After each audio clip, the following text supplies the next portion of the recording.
it's anybody's guess.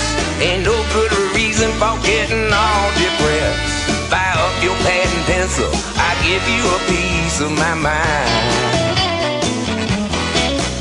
In my opinionation, the sun is gonna surely shine.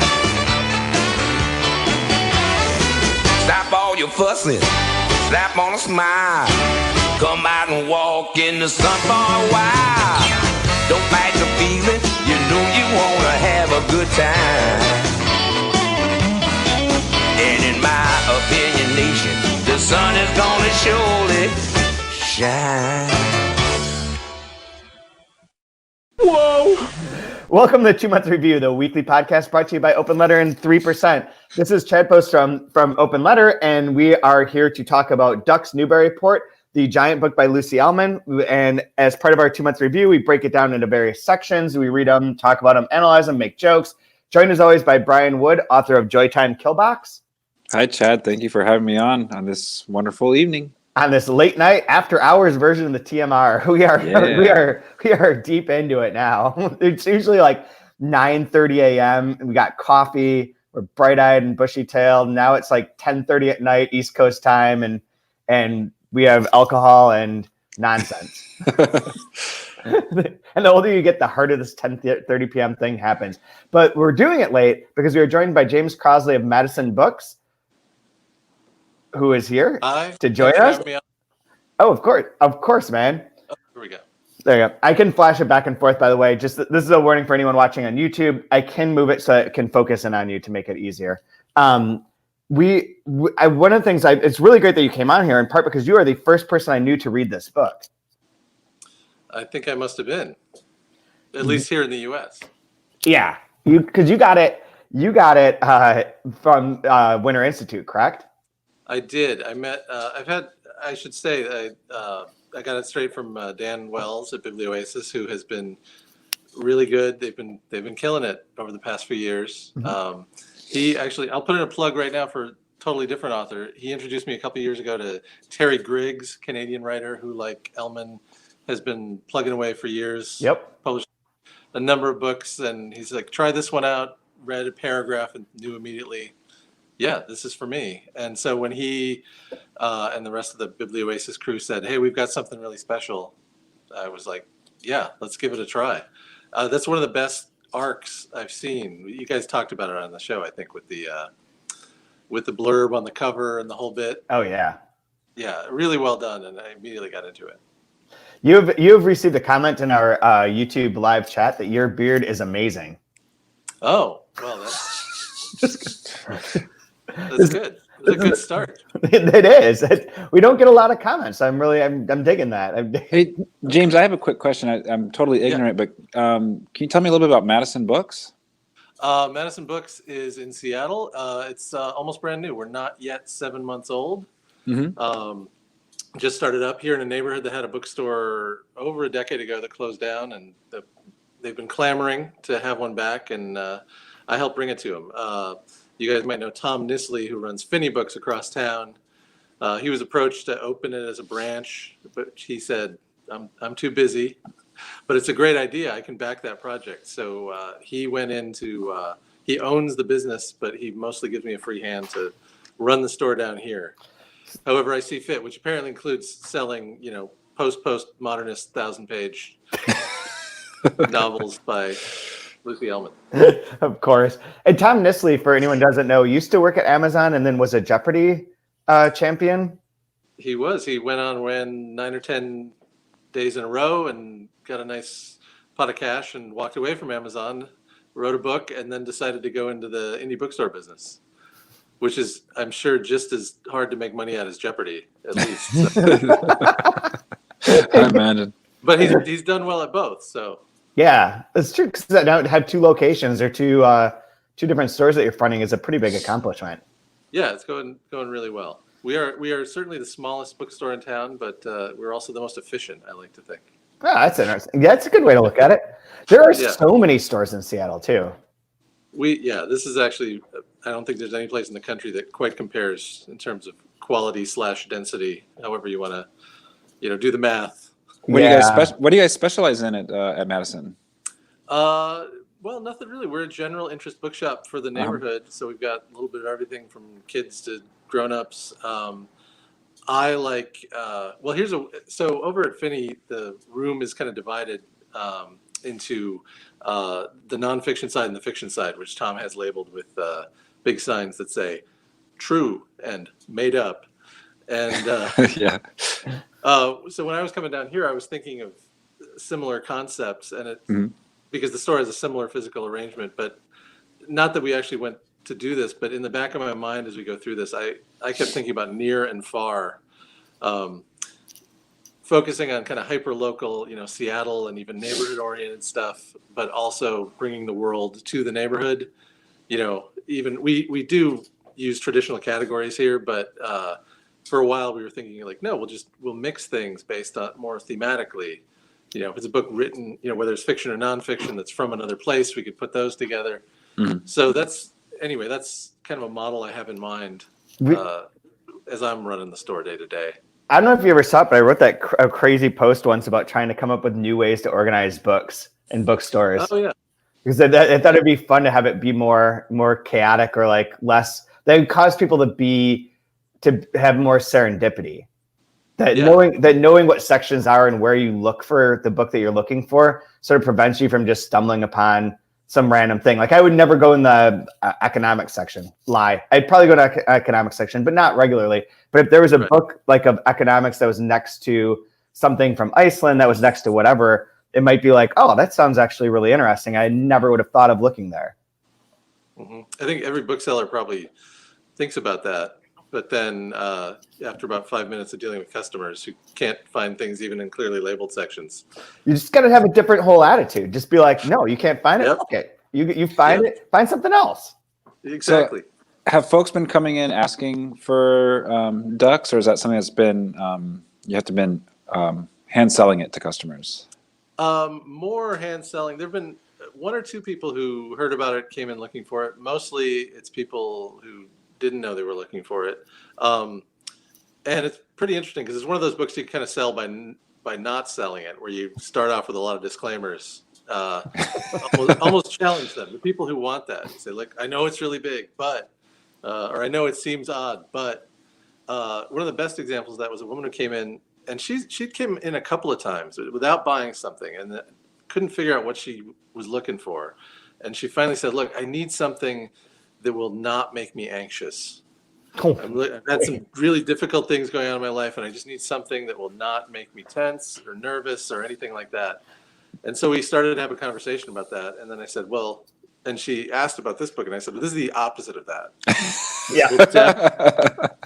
That's what it's about. It's about this frantic woman whose thoughts race continually, and she can't help but be upset about the state of the world and her family and all that other stuff. And anyway, we had a long enough conversation about it that she said, I think I want that. So I was like, okay. Wow. Yeah. That's awesome. And I will say one of the things that's helped sell it to more than one person is that then I get to open it up and say, there's a blurb inside with our name on it. Oh, JR reference too. Yeah. Which is awesome. The first ever Madison Books in a book. Oh, is it really? Yeah, that would make sense. Yeah, I mean, we're brand new. I think in the original printing that I have, we're like, there's like the Observer and something else, and then Madison Books, first page of the. That's what I have. I think in the newer one, I might have shifted down to like page 3. Oh, that's a diss. That's why you need to blur more of our books. We'll keep you on page 1, man. Okay. We'll keep you on page 1. Yeah, that's what Chad did to me when I blurbed a book for him. We should take a second also to point out, I don't know if this is going to help the sales, although it should, is that the Goldsmiths Prize was just announced earlier today, and Ducks Newburyport won. And the Goldsmiths Prize, which is available to UK books published in the UK and from UK publishers, is established to celebrate the qualities of creative daring associated with the college, with Goldsmiths College, and reward fiction that breaks the mold or extends the possibilities of the novel form. And there was a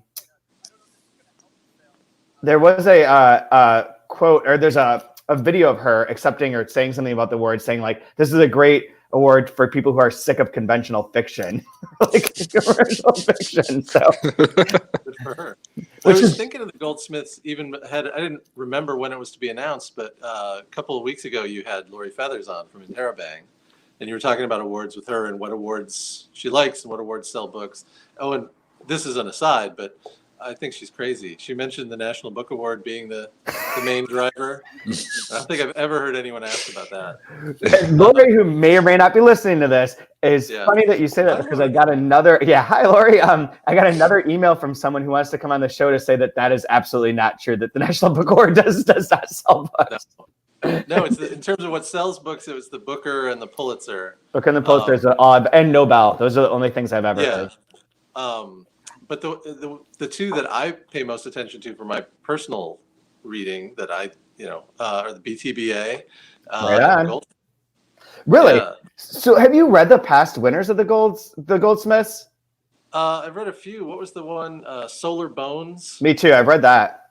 Which I thought was excellent. I really loved that. Yeah. I think Allie Smith has won that. Yep. How to Be Both. Yeah. So these are this is my. A Girl is a Half-Formed Thing. Yeah, that's right. There's a Kevin Barry book, Beetlebone, which I've not read, but I've read an earlier Kevin Barry's book by Kevin Barry.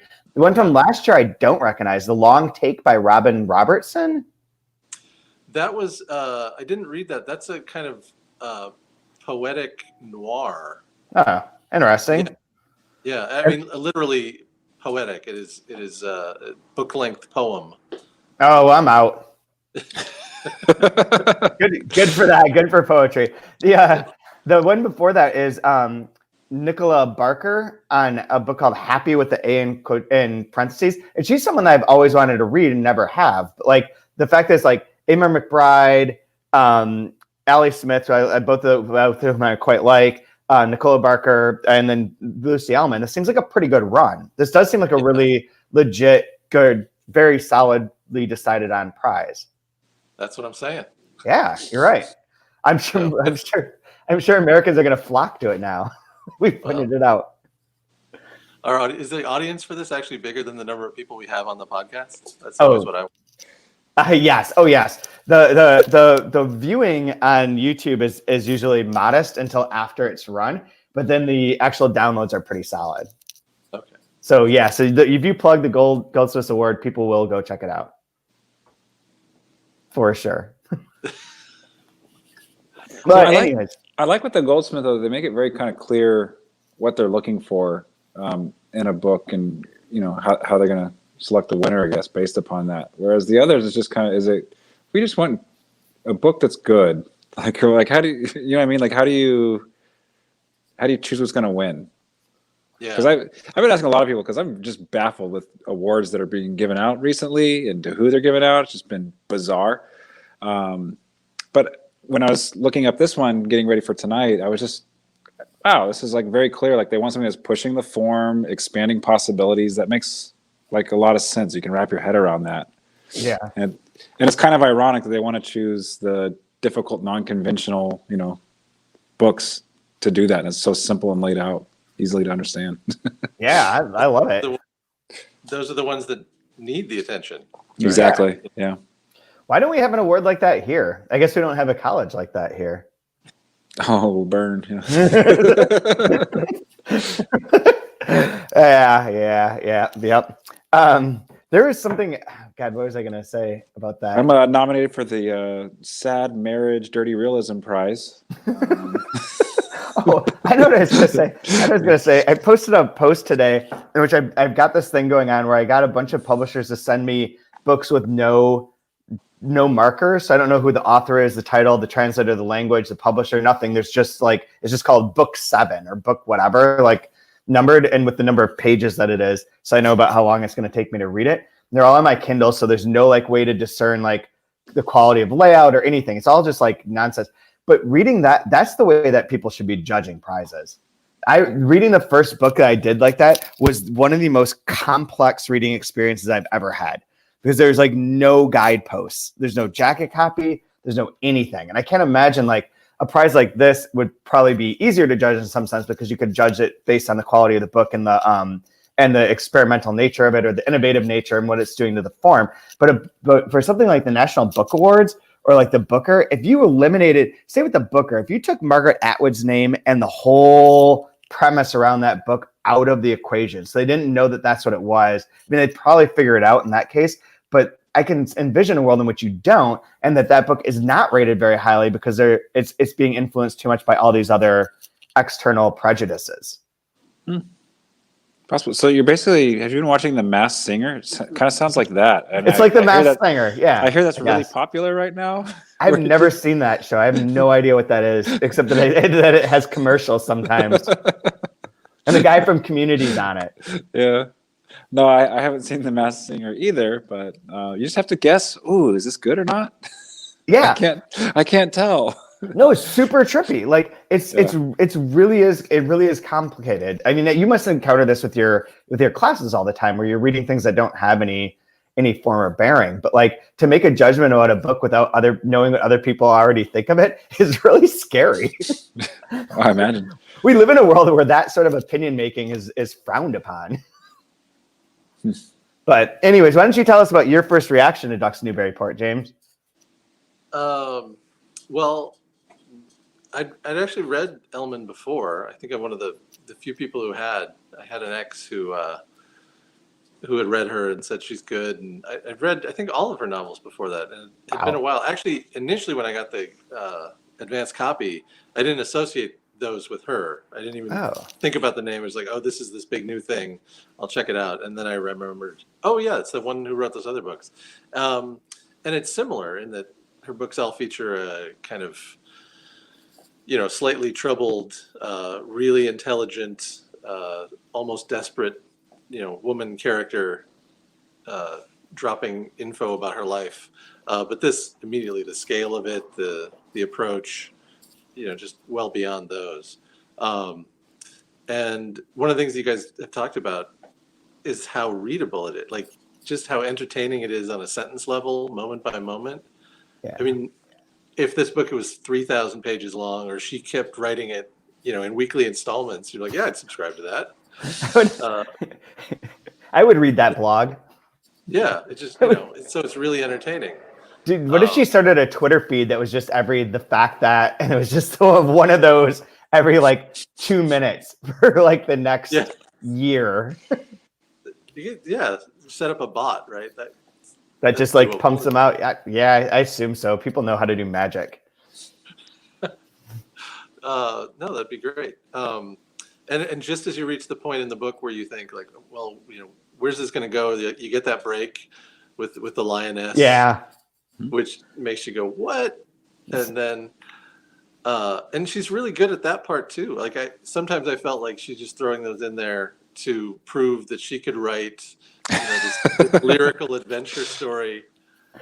Yeah. Because it's great. If that was your thing, you could just isolate all those and go, oh, this is a great short story of, adventure in the out of doors or something like that. So I'm going to cheat a little bit and skip ahead. So I was looking at one of the acronyms last night that I didn't recognize.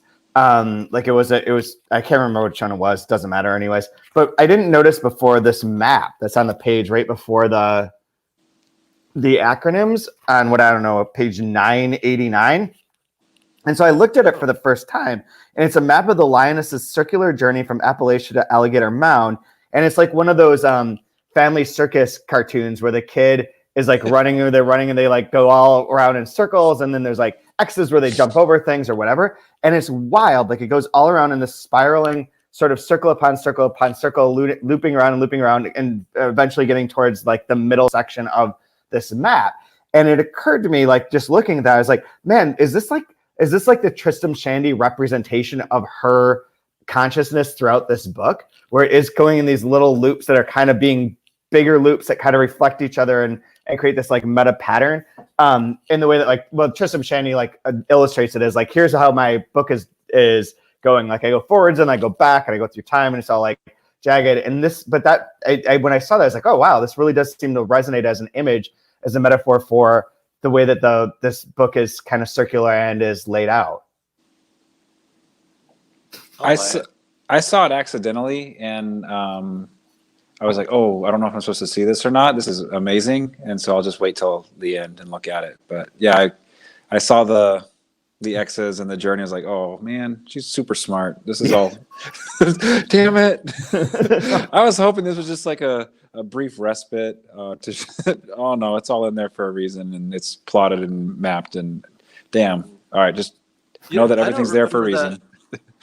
I should mention. So I read the early copy, which was considerably shorter. Yeah. So like there are actually shorter. huge chunks of this that I have not read. This is one of the rare occasions where I wished for some kind of, post-book technology that would just highlight as I went. You haven't seen this before, because she didn't just add sections. There's just all kinds of, growth within every section, and things I'm like, I don't remember that from my previous reading, but is that because I forgot or it wasn't there or? Yeah. Really interesting. Yeah, we had questioned if it was some of the stuff that was near the beginning because of how current it is. Oh yeah. Oh dear God. That's one of the things I should mention when I mentioned that Ali Smith has done the same thing. She's doing that quartet of seasonal novels, which I really love. Which are, wonderfully written, like fully formed, fully structured novels, and it feels like she wrote them 5 minutes ago because they reference contemporary events so well. And you're like, how do you do that? People struggle for years to write a novel, and you're doing it on the fly off the newspaper. And this book has the same quality. I mean, I don't think Ellman has published a book in the past several years, presumably because she's been working on this, and yet it's full of up-to-the-minute commentary. And you're like, how can you write 1,000 pages of this kind of stuff? I mean, she wrote a lot of it, and then it's like, I'll update this and drop in things here and there. I mean, it works. I mean, the list function lends itself to that. Like the way that this is, I mean, in this section that we read for today, because if I didn't mention it, we go up to page 47 today. But in this section, there is literal lists of the stuff that's in her freezer, and that she has a counting of all the materials for her baking. And that's a big ass freezer, by the way. I looked at my freezer. I have ice and some old soup. It must be one of those full coffin-sized freezers. Yeah, but it says top shelf and lower shelf. Yeah, I was impressed. That was a big ass freezer. Yeah, and lower shelf includes a lemon drizzle cake times 11 plus Ben's River water samples. And French fries, 2 bags. Mine are always half bags because they never use them all. There's 9 half bags of fries in ours. No, I'm completely in awe with how up to date it is. I mean, I have a story in my collection that I think it's set in a Blockbuster Video because they were still around when I was writing it. By the time I get it published, you know what I mean? My shit's in Blockbuster Video. This is right up 10 minutes ago. Stuff happened in this book. It blows my mind how amazing she is. That's absolutely. One thing, going back to what you said about the words that were added, one of the first conversations we had was with Vanessa from Biblioasis, and she mentioned that there were things that a lot of things paid off and that were referenced again, or there's ways that there was this sort of a not plot, but a movement or a resolution or some sort of resolution of different things that are brought up. And one that she said that wasn't, in the best of her knowledge, was the bee and bread loaf. She's like, that one, I don't think there's anything with that, but I never read the 30,000 extra words. And in this section on 43, so tell me if this rings a bell. On 43, it says, the bee in the barn at bread loaf. The fact that I don't know why it comes back to me, that bee, the fact that all it did was get up off the windowsill for Pete's sake, is slowly swerve in the air and then fly out the window. But for some reason, I remember that. The fact that I can remember that exactly, but not what Mommy's face looked like. I don't know if that would have been in that original one, but that is kind of I've been waiting a little bit to see if there were some other reference to this bee at bread loaf. And when it turns out that it is just a random thing that you remember, whereas something very important, your passed away, your dead mother's face is obscured or hard to picture in that much detail, but you always remember that little bee getting up and flying out in this one specific instance. It seems like a really good explanation of how memory can work. But I wasn't sure if that was something that had been added or not. I think that reference is in the original. Okay. Although I'm not going to swear to that. Do you realize what an impossible question you just asked, Chad? Hey, do you remember one line in the 1,000-page book? Just Dude, curious. some people have. James has a good memory. Some people have good memories. Booksellers have good memories. No, I expect that, but I mean, that good? Come on. I don't know. You never know. Yeah, it was page 472. Yeah.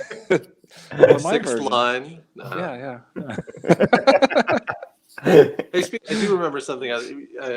You mentioning the freezer and the ice reminded me of that. There were two moments in this section where I was like, are these flaws in this perfect novel? One where she mentions how much ice Leo uses for his martinis. Oh yeah. And I was like, ice in martinis? What kind of martinis are you making? Like martini on the rocks? Is that a thing? Well, Brian, you're the bar expert. You put the ice in the shaker. vessel, The and shaker? you either stir it or you shake it and you strain it. Okay. So maybe just using a Just ton, picture him like filling it up. I don't know. Yeah. dropping cubes in the little. Okay, that makes sense. And in that one of the lists, the grocery lists, she's listing a bunch of things, and she's talking about bacon, and then she says veg, just VEG, and it's like she's from Ohio. No one in America says meat and veg. You'd say vegetables or veggies. I'm like, oh, your time in the UK has rubbed off. Yeah, well, she was there for a year as a kid. Right. That will make it make sense. Yeah. That's Really, interesting. that one three-letter word is the one thing I can find in here to go. Maybe that one as perfect as it could have been. So that's pretty good. Yeah, I'd say so. Wow. Yeah. That's like one of those like things like the CIA finds the spy. You Right. want to know how we found you, right? You said veg. Yeah. Oh man. The glorious bastard scene where he holds up the wrong three fingers. Yeah, exactly. Yep. Oh, exactly. I just made myself comic book guy, right? Yeah. Oh, Episode 4. yeah. Why did you? Yeah. That's awesome. I was trying to think of it like another angles because we keep trying to come up with new ways to approach this since we've talked about the craft and like the sort of genius of it a lot. And one thing that stood out to me in this section when I was glancing through before I even started reading it was the sheer number of pop culture references that are in this particular section, but in the book as a whole, like there are so many of them.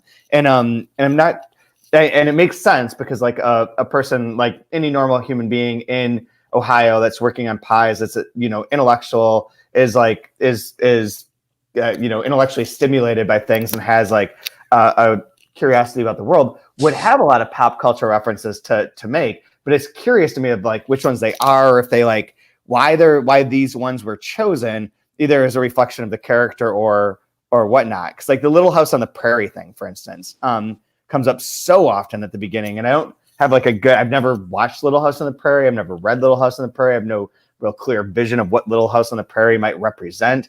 But I was curious what if you guys had any reactions to that as you were reading it.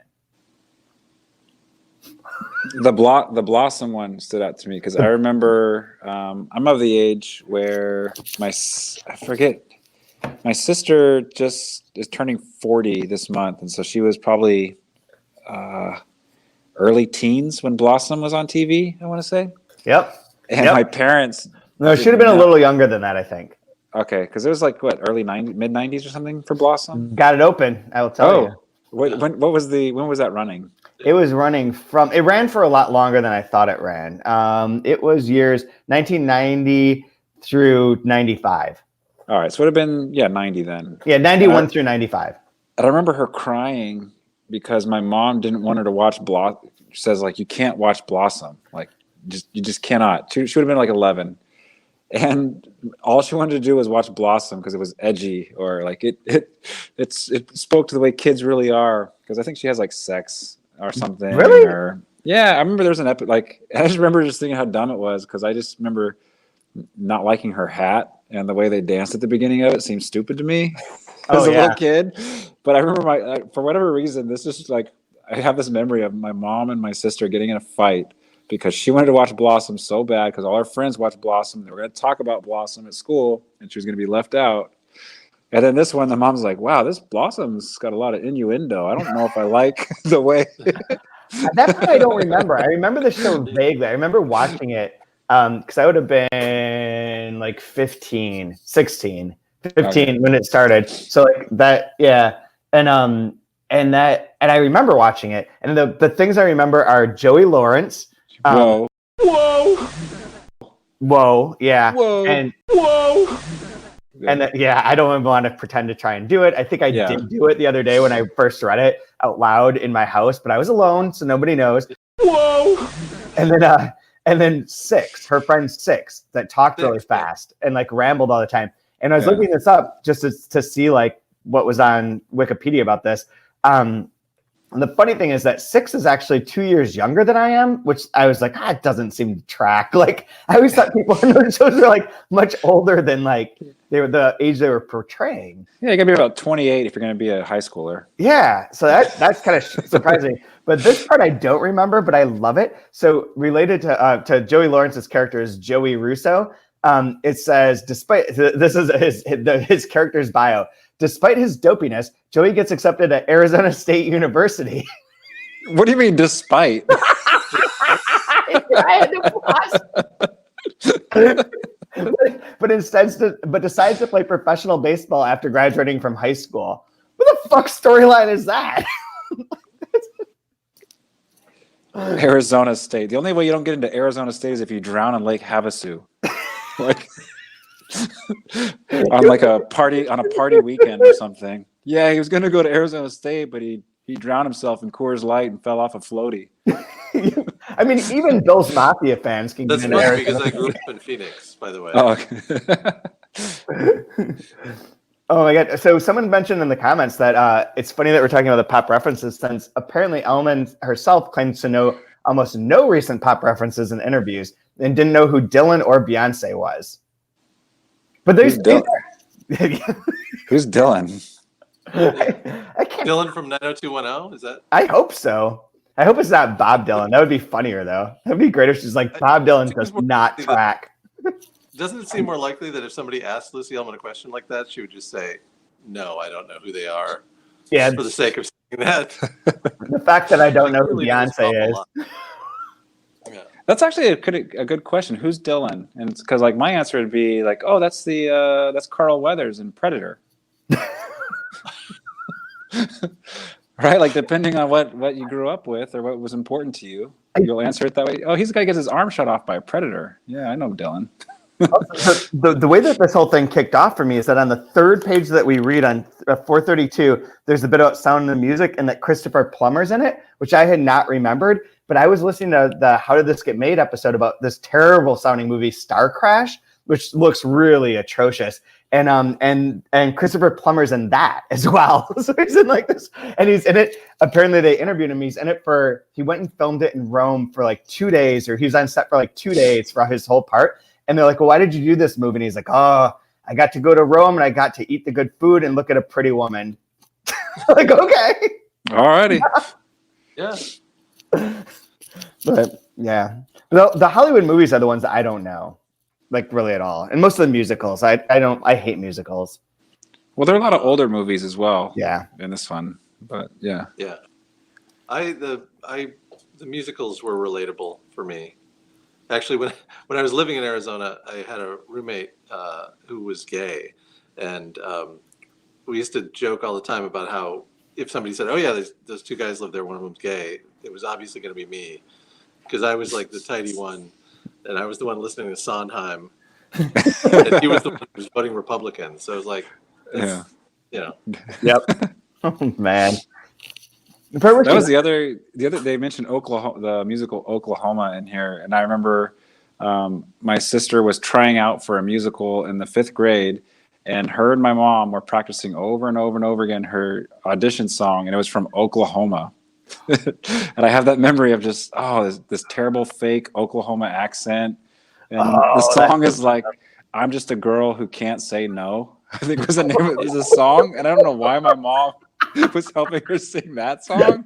But, No Blossom. Wait. This is okay. She couldn't watch Blossom, but she could sing that song. Yeah. She couldn't watch Blossom, but she gets to be the Oklahoma slut song, I guess. I don't know. I mean, that's Joey Lawrence. He was going to get into ASU. No, I'm playing baseball. So there's just all these like weird little things I completely connected with on this section, like having to again, because my sister's older, so she gets to control the TV. we always had to watch Sound of Music, and I hated the Sound of Music, and I especially hated the parts with the nuns in it. Like, it was just unwatchable. Oh yeah. And they talk about it in this, fast forwarding through the nun parts, because I think they were actual nuns. Yeah. They can't act. It's there was a section in there that I highlighted as one of the funnier parts of the book, a line where she's talking about where is it? 433. Gosh, this is a big book. Yeah. Not everything went right when they were making that movie. The fact that when they were filming the boat scene, Julie Andrews almost let one of the kids drown by accident. The fact that they knew the kid couldn't swim too well, so they personally promised to keep an eye on her during the boating scene. But in the chaos of the boat turning over, Julie Andrews forgot all about the kid, who was left to struggle out on her own. The fact that this is another reason why every kid should learn how to swim, just in case they're ever in a boat with Julie Andrews. The fact that they'll be too busy yodeling to save them. Oh my God. I've been at the Von Trapp's palace, or whatever you call it, palace, I guess is what they called it, and where that was part of that was filmed on those steps and in that lake. Poor Liesel. Yeah. The Sound of the Music stuff was fun too, because of that. My favorite quote from that was or that joke from that bit was where they get to Vermont. It's like the fact that the Von Trapps went completely broke when they got to America and had to run a ski resort in Vermont. The fact that you'd think they'd be in clover after the Sound of Music, but actually they're gypped out of millions by the movie makers. Just like Dennis Quaid, only worse maybe. The fact that I hate to think what happened the day that Maria Von Trapp realized they'd been tricked out of their cut of the dough. The fact that the hills of Vermont must have been alive to the sound of her blowing a gasket. My favorites too. I like how it's like they went completely broke and had to run a ski resort in Vermont, and I was like, oh, that sounds wonderful. That sounds like a lovely life. Yeah, Lucy's super funny, man. She's so good. Yeah, just that's a sketch of the real life Maria Von Trapp. It's such a good little character study. Yeah, in a few throwaway lines. It's so true. I just have so much respect that she can do that, but at the same time, I'm like learning new things I'm terrified of that I had no idea I was supposed to be afraid. Like, it's like I get new fears every time I read this. There's, oh yeah, I should be afraid of that as well. I didn't even think of that. Crap. Like the one that I sent you the other night fucked me up pretty good. I don't even 449. The cavity search. The cavity search. I was like, is this a real story? Where so the basic it's on 449 where like these police officers stop a young woman going through a stop sign, they handcuff her, strip her, do a cavity search, looking for weed inside of her for 11 minutes, and it's like, is this a real thing? And I just put in half of those terms into Google, and it popped up instantly as like a real event. Did not take place in Florida or Ohio, but in Texas, which is third in the ranking of like where crazy shit's definitely going to happen. Yeah, what a nightmare. Which other things came up that terrified you this time, Brian? I wouldn't say it terrified me, but just I'm so upset about the sparking joy lady, and there's a couple paragraphs about her, because I remember my wife was telling me somebody at work was like, oh, they organized their closet. It's the most amazing thing that happened to their life. Capsule wardrobe.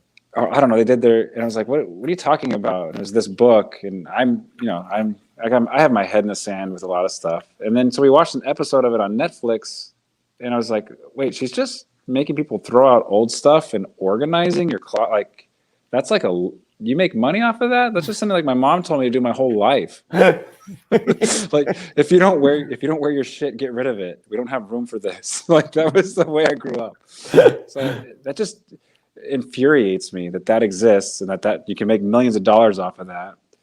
And there's another lady I just found out recently that she has a book, and she does public speaking and makes boatloads of money off of a rule. It's called the 5-second rule. Where if you don't want to do something, you just count to 5, and by the time you get to 5, just do the thing you don't want to do. She wrote a book called the 5-second rule. She like sells out arenas teaching people the 5-second rule. What? I don't know. Uncomfortable by this conversation. Isn't she just ripping off the people who drop cookies and then pick them up and eat them? Isn't that basically the 5-second rule? But it's just the fact that like somebody cleaning out someone's closet can make $1 million, or some lady that counts to 5 can make $1 million. It just drives me nuts. I was her name's trying. Mel, wait, it's Mel Robbins. Her name's Mel Robbins, and she's a motivational speaker, not related to Tony. But Ooh, but again, that's a whole nother bag of worms. I was trying to convince Kaya that you can make great YouTube videos that would be like a YouTube channel that would work of just putting things together. Like you might talk a little bit, it might not, but like watching someone put together like IKEA furniture like perfectly, or like Lego sets, like a giant Lego set, like piecing together, I would probably totally watch that. It would be really meditative and like it's the sort of thing that people would probably glom onto. I mean, you've seen kids YouTube. Kids YouTube is terrifying, and it's basically that, but like, like a little with like weirder colors and like strange animals. But yeah, I really like the sparking joy part. My favorite part of the sparking joy part is where she says, that you have to hold okay, so you take every possession in your hands and decide if it gives you joy. The fact that if it does, you get to keep it. And if it doesn't, you dump it. The fact that everything you've got has to deliver. The fact that Scotch tape doesn't give me any joy, I don't think. But sometimes you need some. The fact that a book on decluttering might not give you joy either, but you still need it. I do like that part a bit too. It's a fun section. This is it's always a fun book, but this is a really fun section, I think. There was one bit that was so, you were talking about things that made you afraid. Where's she has a little section where she starts talking about going to the gynecologist and then, oh yeah, right here where, pap smear, pap smear, gynecologist Tuesday. The fact that do they have to call it that? A smear, schmear, smudge, fudge, fugue. The fact that it sounds so messy, like finger painting. The fact that Jillian will eat raw pie dough until she barfs if I let her. The quiet back alley. Yeah, so wow. It's this hilarious thing making fun of all that stuff. And then suddenly she just throws in this phrase, the quiet back alley, which immediately went like, that just turned dark in a hurry. We were laughing, and then you throw that in there. And that's like the book in a nutshell to me. Yeah. Yep. That you can joke. Oh, a shiv in the guts. I mean, jokes are like some part of like jokes is the reaction to things that you don't want to know or acknowledge. Like to get over it, to get past fear, to get past discomfort, you can make a joke about it, sort of thing. Like, right. It's part of the way setup. The associative nature of it, where that phrase pops up, where you're thinking about things gynecological. There's only one other person I talk to about these things, about periods, other than you two guys. But we'll save that for another day. But just then that phrase comes in, and you immediately have all these associations that the tear pops out in the middle of the laugh. Yeah. That was the exact same experience I had with that section as well. Like, oh shit. Yeah. This has the visit from Ronnie too, which seems to be like a core part of the book of like that sort of danger that's sort of present, but you're not sure if it's danger. Like where he's just standing there talking to her, but it feels like something bad could happen. And she doesn't want to invite him in, and she's always trying to think of how to get rid of him, and like she doesn't want him to keep talking, and he's like going on about Obama or Obummer, or like, he's got his gun on his truck on his seat, which may or may not be legal. And there's that sense of like danger. But the other thing that stuck out to me as like a real core part of this book is like the absolute most like patriarchal moment on 474. The fact that guy in the restaurant was talking to his wife about Cape Cod, and he insisted it was an island. And when she expressed some doubt about it, he started bellowing, "Everybody knows Cape Cod is an island, woman." The fact that I didn't know what to say. Oh God. And it is like her not knowing what to say and not knowing how to react to things that are either patently wrong or potentially violent or very dangerous is like that sort of stasis that runs throughout the book as well, where she's thinking instead of doing certain things, or there's no clear path as to what to do. It just keeps circling around and around. Like you can't fix DuPont. DuPont poison everyone and then sells you the antidote to get rid of the poison that they've put into the water, sort of situation. Yeah. That part was one of the, as soon as I finished this book the first time, I thought, obviously this is a candidate to reread, right? Knowing knowing what I know now kind of thing and picking up more details. And reading these sections again, I had that with the Ronnie part where I'm like, oh yeah, okay, this now I see. There's just sort of certain details that picked up. And a similar thing, well, this goes back to the musical bit where somehow, when you were talking about it, Brian, with your sister and your mom, somehow there's a mother-daughter thing with musicals. Talking about those becomes that. And the thing about having the teenage girl, you have to have a teenage girl in the action movie. So people get more scared for safety, that kind of thing. Yeah. And I was like, oh yeah, okay. I see that now. There's it's foreshadowing. I feel like you're giving us some sort of clues as to what to pay more attention to. Well, I'm not trying to give anything away really, and it's not. I don't think I am, but this was the stage of the book in the first read where I was thinking, like, where's this going to go? Like, will it just continue forever? Will I never stop reading this book? Which, okay, I'm fine. But then later on, I realized, like, oh yeah, she did have a goal in mind, and there are details throughout that. Looking back, you're like, okay, yeah, you were building toward that. Huh. And, Yeah, like with the mother and the cub, the protection. There's trying to warn them of danger. And then just the concern with Stacy, like all the way throughout, and the loss of connection she has with Stacy. Like she's no longer, I feel like she's like, Stacy's vegan now. I can't cook for Stacy, or I have to do something, like I can't provide food for her anymore, or, like she's losing her in some ways. And she's going to have to go out on her own pretty soon. And good Lord, is it scary out there. Yeah. I was thinking you guys been talking about motherhood. The book is full of that. Does Lucy Ellman have children? I don't think she know. does. I haven't seen a reference to that. I mean, not that you can't write about whatever you want and do it well, but it's like, oh, that's curious. Yeah. Her book is so infused with that relationship. Yeah. I mean, as a daughter, you might automatically have she has relatives, a father, mother, spouse, does not indicate. Yeah. I never thought about that until just reading through this section this time. Huh. So. Yeah, I never thought about it, but I also wasn't sure, like, it's one of those things that you just might not be referenced on, like, your normal bio. I mean, it can be, but it doesn't have to be, yeah. She does have at least one child. It's believed that is a daughter. From the chat. Okay. Yeah, people are helping us out. I love it. This is how this is supposed to work. Like we're like, hey, what's this thing? And we're like, oh, I'm gonna type away at the internet. No, instead, like one of the listeners, like, hey, dummies, it's this. Like, fill it in. It's funny, from all the interviews and things I've been reading, trying to keep up with, especially with the Booker and then this award tonight.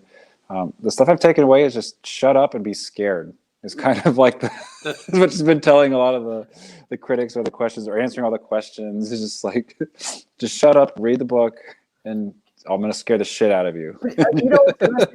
I find it sort of that maybe hopeful is the wrong word. Maybe I don't know what the word is, but the fact that someone is concerned about these things and concerned about them in this circular, not OCD, but in like a way that like I can relate to, makes me feel sort of less scared, because I feel like I get it. Like you're not alone in that sort of disease with like what's going on in society. And it'd be much scarier if everyone was just like, no, we're all for Nazis and everyone should be open carry and all that. And like to me, it's like maybe a little bit comforting to know that other people are aware of these things, and then making me more aware of different things.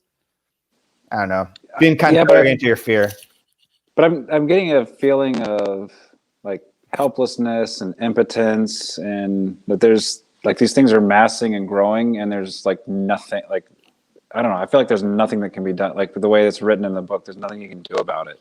It's almost like an anti-modernist position where like if like the modernist writers were all about like the interior of the self and that becoming a representation of the world, that's the case here, except the interior of the self can't affect the world quite as much. It feels more like what you're saying. I keep thinking of it as a stasis, as like a repetitiveness. Like she gets up and she makes the cinnamon rolls, she makes the cakes. There's some weird shit going on with time here that I think is makes it clear that it's more memory than necessarily like of the current moment. I was thinking about that because there's one the sense of time that you get from the park with the mountain lion and her cubs. Everything's slowed down. Like the way you go through what is clearly days or weeks with the mountain lion in a really short chapter, and you go through what's maybe 5 minutes with the narrator and her obsessions in 50 or 100 pages. But also, I know, like in this section, I started counting when I noticed there were 2, and then I think I got up to about 8 or 9 dreams that she references. Yes. Basically saying, "Oh, I just had this dream." It's like, when did you have all these dreams? Are you remembering dreams from way in the past? Because sometimes it sounds like you're talking about last night, but you can't have done all that last night. The same thing with so with their swimming lesson, and it says like it says that they came home from their swimming lesson and one of the kids almost drowned in the wave pool, but it's like winter time in Ohio in the setting of the book, in the present moment of the book, I believe. So some of these things seem to be like they might be memories. Yeah, and I think one thing I noticed when I got closer to finishing the first time through, there are definitely gaps. You think it just reads like it's continual, and then you realize, no, you're picking this up. It makes you want to read, like, where's the interior monologue that happened over the 3 weeks between when you dropped off and when you picked up again? Because it's continuous, but there's clearly more time passing than you at first think. Really? So like, are the interludes a gap of more than a second? I'm not sure.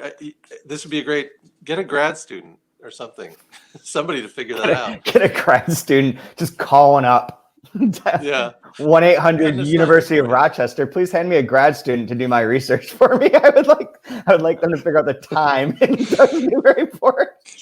Can we outsource some labor? I'm really lazy. I believe that's what librarians are for, to be honest. Like, they would do it. No, but you're right. I think sometimes there are big time jumps and sometimes they're short, and you could probably chart it out in a sensible way.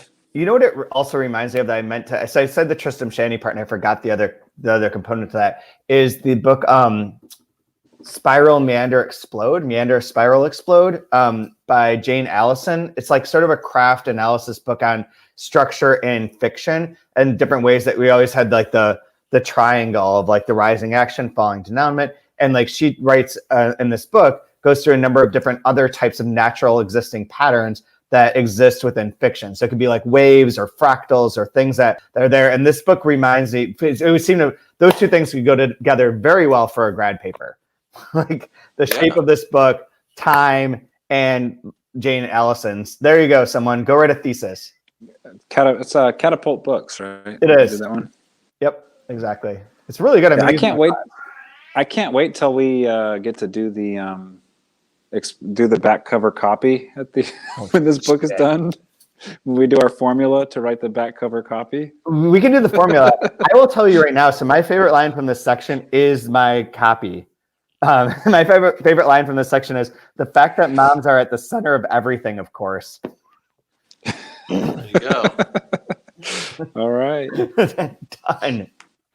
But anyways, yeah, so maybe, I don't know if there's anything else to add. There's a lot of fun parts in this, a lot of sections that I marked as like things to bring up.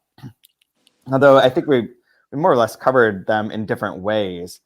There's a fun part that on 457, another one of these transitions where she's talking about, so they're talking about Trump and they're talking about you bother you and then if somebody jumps out to grab you and that sort of stuff, you're supposed to suddenly yank his pants up hard by the belt.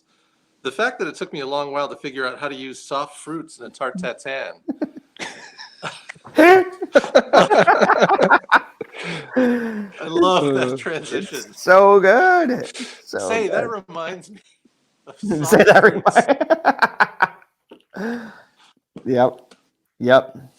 I also like I really focused on like a couple of in this section, the fun parts, but also like the internalized guilt or questioning. So like there's two instances of that are right here that I had marked on 452 about where she's saying the weirder thing is that when he came in the room, Leo, this says, I tensed up like I was afraid he was going to scold me for sitting around, though I wasn't sitting around. The fact that I was caramelizing or my sugar was anyway, but not me personally. I hope not anyway. The fact that my tension made no sense, though, since Leo has never once in his life scolded me for anything. The fact that he's usually encouraging me to sit around, like that sort of internalized anxiety or belief is something that I think is really prevalent throughout here. And then going back a few pages to 446, it's one of my favorite bits.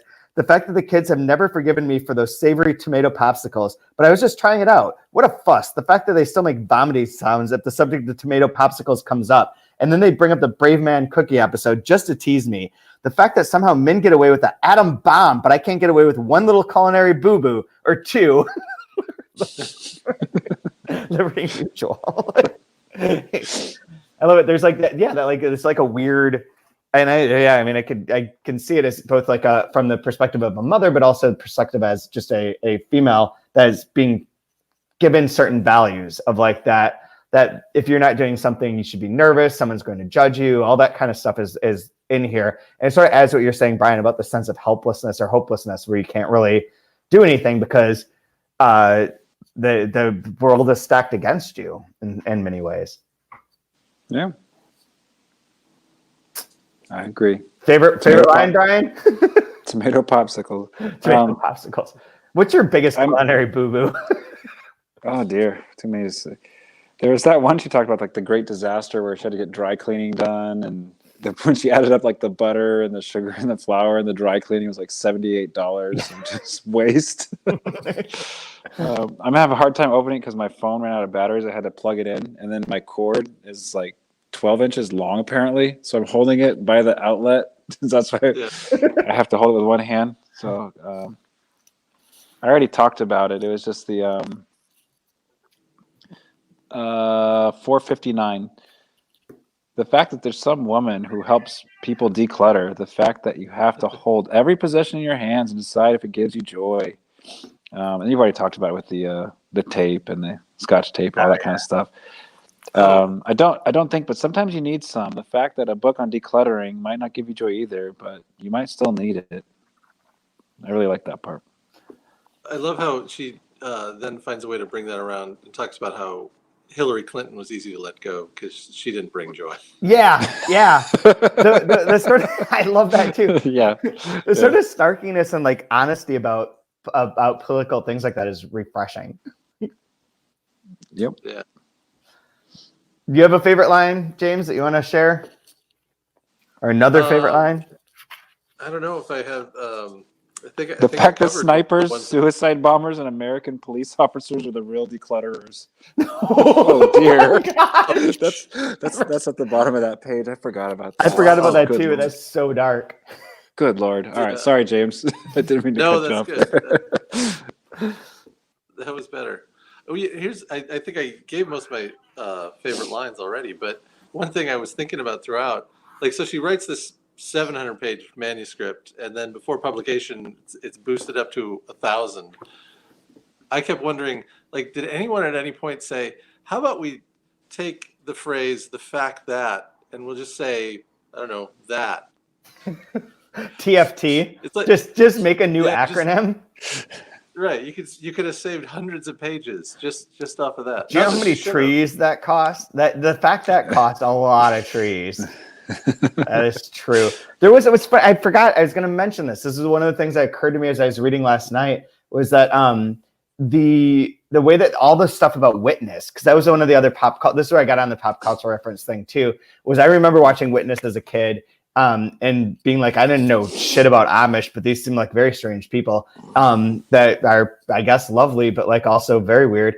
And the mention in here that she talks about like borrowing a book on the Amish from her friend and reading it. It's not a very good book for all these various reasons. And then Witness keeps coming up, and it made me feel like a lot of these are more texture, more pattern than I initially thought. Like I thought it was just like, oh yeah, if I were just talking to people and it's like, I remember this crazy movie for whatever reason, I just keep bringing it up. Like it does seem more like relevant than just like random when it's like tied in that way to me. Like, and maybe those two things are supposed to be connected. The fact that she read this book now, that's triggered the idea of Witness, the way that like minds work.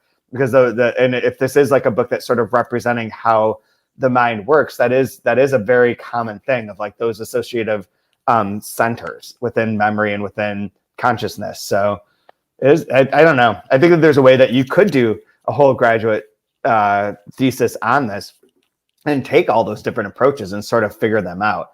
Reading it for the first time and talking about it for an hour each week is not going to do that. But Whatever happened to Kelly McGillis? Was that her name? Kelly McGillis is in a bunch of stuff. I was confusing Kelly McGillis with Robin Lively for a very long time. And I had to look that up and verify that they were two separate human beings.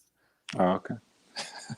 They are, but they were both around at the same time. And I don't know, they're both like quintessential, like late 80s, early 90s female movie stars of a certain Who type. else is that? Is Danny Glover? Is he one of the bad cops?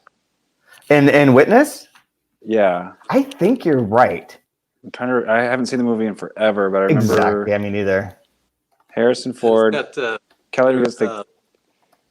Rudolph Nureyev, the ballet dancer. Oh. Really? Yeah, Yeah, it's from 1985, man. I remember watching when I was sick in bed. Tonight, James. Yeah, James, come on, man. Come out here to Rochester. I want to win. That's a big, Woman in Jeopardy movie, and she was in the one that Jodie Foster directed about the I can't remember the name of it, but it was about this horrific rape and the trial. Oh, yeah. Right. Viggo Mortensen's in it too. Huh. And Danny Glover is. Bring her back. They're doing Top Gun again. Yeah. So she should at least cameo there, right? I believe she is. I believe when I looked this up, or maybe not. Nope, she's not. It's not listed in our Internet Movie Database, anyways. I feel like Top Gun 2 should just be computer nerds flying drones, just like like Las Vegas, or like in Nevada somewhere. It's just a Twitch stream. They don't even make a movie; they just Twitch something. Yeah. Yeah. He's like, I'll take care of this. Like, no, we got it, Tom. Just... Yeah. Sit down, old man. Go jump on a couch. Well, that's a classic thing that I'm sure it's somewhere in the book. Like, so Kelly McGillis was this huge star. Tom Cruise, huge star. He's still playing the leading man in this movie, ridiculously far out of date, and she's playing somebody's great grandmother, probably, if she gets to play a part at all. She does have parts. She's in Dirty John. No, but it's like you're used up. We don't need you anymore. You could do something else, but Tom Cruise can still, climb the side of a building and be a superstar spy person that runs whatever. Yep, Jason Bourne. That shows up here a lot too. That came up with the other day with that Keanu Reeves. My newsfeed is littered with the most insane things since I click on the wrong things. My algorithm's all jacked up. But one was about how Keanu Reeves dating someone near his own age was like shocking to Hollywood. And she's not. It was like it said the thing was like him dating a woman his same age, but she's 9 years younger than he is. So like I don't know how much that counts. But the fact that she had like full gray hair at this like premiere was like a deal. And then the next thing I saw today was that there's some guy who I don't know who he is, who's 60 years old, who's dating a girl that he claimed was 21, but she actually turns out to be 20. They verified that she is only 20 and not 21. So this girl is younger than his youngest daughter. Oh, yeah. All right. Yep. And Tom Cruise is the lead of Top Gun. What's that? Is that so weird? They had to put it on the news. It's in my dumb Apple news feed. Like it's filled with like nonsense. It's filled with Fox News and like random stories. I'm just curious how those relationships work. Like, what do you talk about or connect with about? Are you rich and are you going to die soon? Seems like a good place to start, in my opinion. Because I would do that. Yeah. Oh man. Anyways, okay, guys. I think that should do it for tonight. Our next episode, I made a mistake, by the way, someone pointed this out in the Goodreads group that I had made a mistake in our schedule and accidentally skipped a week. So the final week of this season the final episode will be filmed on YouTube on December 30th and come out on New Year's Eve. So we'll be finishing this right before the end of the year. But for next week, we'll be going up through page 562. And will be the first time that we are more than halfway through the book. Good Lord.